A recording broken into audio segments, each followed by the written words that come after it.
Yo, what's going on, guys? Xbox Gut.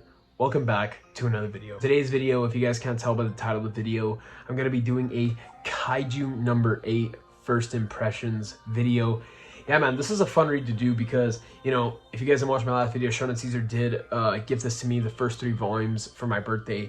And yeah, man, I just had to hop in, not for the reason that he gifted it to me, just because, you know, I've always seen this on the shelves of Barnes & Noble, and I've always been intrigued by, you know, how awesome all the covers look. I mean, at the time, only the first one was out, but now, like, look how nice they are. Super bright colors and stuff like that. But yeah, I can't wait to continue with this story and stuff like that. So yes, that answers the question, will I be continuing with this?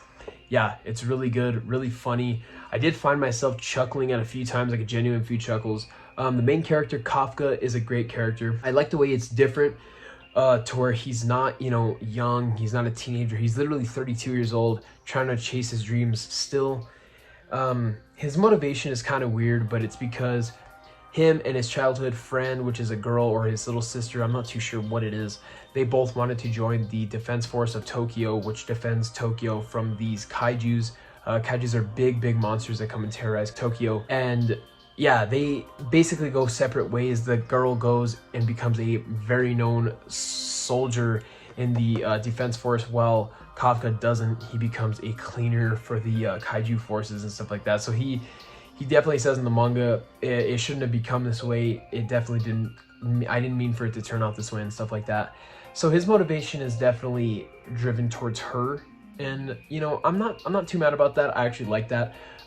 Like I said, I like the way that he's a middle-aged man. I really enjoyed that for sure. It's definitely a nice switch up. So within the first few chapters, he meets this young character, which is, I forget his name because, you know, I just finished up reading this. They meet up because they're both on the cleaning team, and they both want to try out for the defense force because, you know, Kafka has always wanted to do it. And, you know, this kid, he's just young and driven and stuff like that. So they're both going to go try out for it. So whenever they get there, they're greeted by, you know, these badass people. There's a lot of people trying out. I think there's like 225, and they have to go through a physical test and then a, you know, actual real go hunt out and kill kaiju test.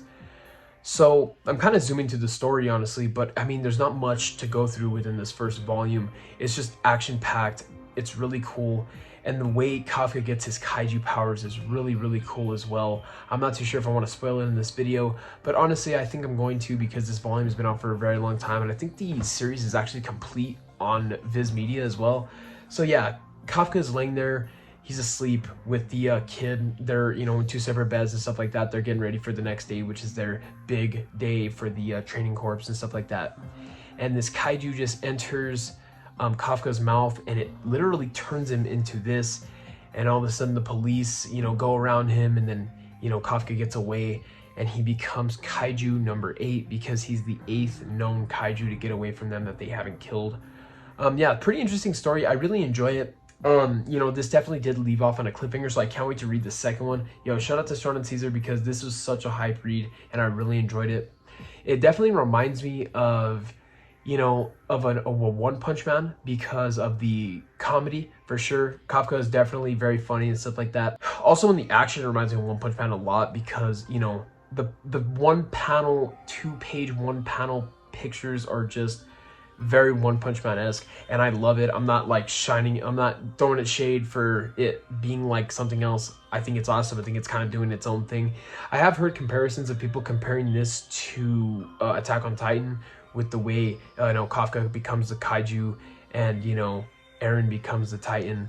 I don't know. I think this is kind of done a little differently because, I don't know, it's just kind of 2 different settings, 2 different time periods and stuff like that. I get the vibe that it's its own thing, for sure.